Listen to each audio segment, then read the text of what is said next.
Welcome to 5 star kitchen. இன்னைக்கு நான் உங்களுக்கு வந்து மட்டன் கொத்து கறி எப்படி செய்யறதுன்னு சொல்லி கொடுக்க போறேன். இது வந்து சப்பாத்திக்கு தோசைக்குல இது ரொம்ப நல்ல காம்பினேஷனா இருக்கும். கொத்து கறி வந்து 200 கிராம் எடுத்திருக்கேன்.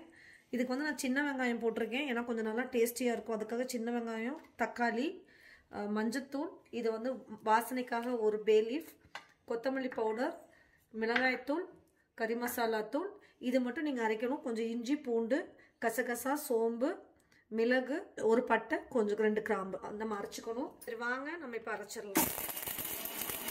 இப்போ பார்த்தீங்கன்னா நம்ம வந்து மசாலா ரெடி பண்ணியாச்சு. சரி வாங்க இப்போ எப்படி செய்யறதுன்னு பார்க்கலாம். இப்போ பார்த்தீங்கன்னா ஒரு கடாயில் எண்ணெய் ஊற்றியாச்சு. 2 குழிக்கரண்டி எண்ணெய் ஊற்றிக்கிங்க. எண்ணெய் காஞ்சிருச்சான்னு இந்த பேலீஃப் போட்டுக்குங்க. அதுக்கப்புறம் சின்ன வெங்காயம், சின்ன வெங்காயத்தை போட்டுட்டு நல்லா வதக்கி விடுங்க. சின்ன வெங்காயம் போட்டு செஞ்சிங்கன்னா ரொம்ப டேஸ்ட்டாக இருக்கும்.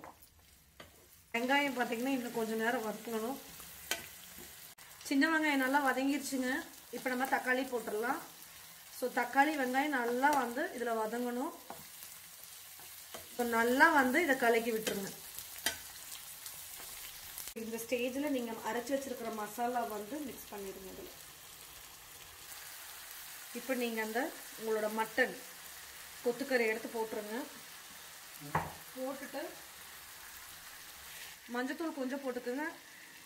கறி மசாலா பவுடர் 1/2 ஸ்பூன், தனியாத்தூள் 1 ஸ்பூன்,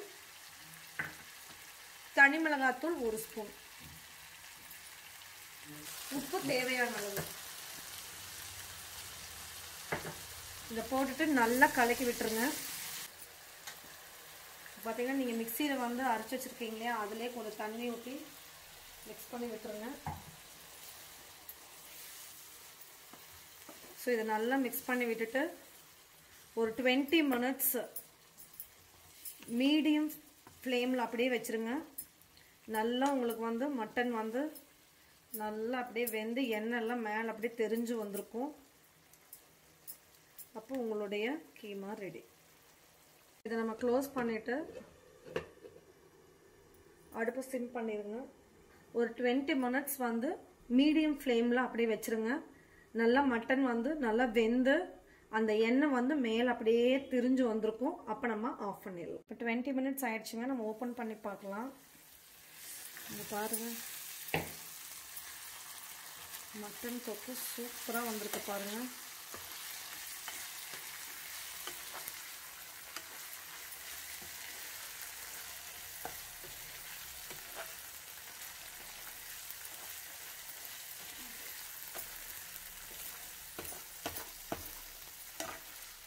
மட்டன் தொக்கு சூப்பராக வந்துருச்சுங்க. இது நீங்கள் சாதத்தோடையும் பிசைஞ்சு சாப்பிட்லாம். சப்பாத்திக்கு, தோசைக்கு, எல்லாத்துக்கும் செமையாக இருக்கும் காம்பினேஷனு. இதை வீட்டில் நீங்கள் செஞ்சு பாருங்கள், எல்லாத்துக்கும் ரொம்ப பிடிக்கும். ஏன்னா நம்ம மசாலா வந்து பார்த்திங்கன்னா நிறையா போடலை, எல்லாம் வந்து அளவாக என்ன குவான்டிட்டியோ அந்த அளவுக்கு தான் நம்ம போட்டிருக்கோம். நீங்கள் ட்ரை பண்ணி பாருங்கள். இப்போ நம்ம இதை சர்வ் பண்ணிடலாம். உங்களுடைய மட்டன் கொத்துக்கறி ரெடி ஆயிடுச்சுங்க. டேஸ்ட் ரொம்ப சூப்பராக வந்திருக்கு. நீங்கள் இதை வீட்டில் செஞ்சு பாருங்கள். இது ஒயிட் ரைஸுக்கு, சப்பாத்திக்கு, தோசைக்கு எல்லாமே செம காம்பினேஷனு. இதை செஞ்சு பார்த்துட்டு உங்களோட கமெண்ட்ஸை எங்களோட டிஸ்கிரிப்ஷன் பாக்ஸில் கொடுங்க. எங்களுடைய 5 ஸ்டார் கிச்சனை சப்ஸ்கிரைப் பண்ணுங்கள், லைக் பண்ணுங்கள், ஷேர் பண்ணுங்கள்.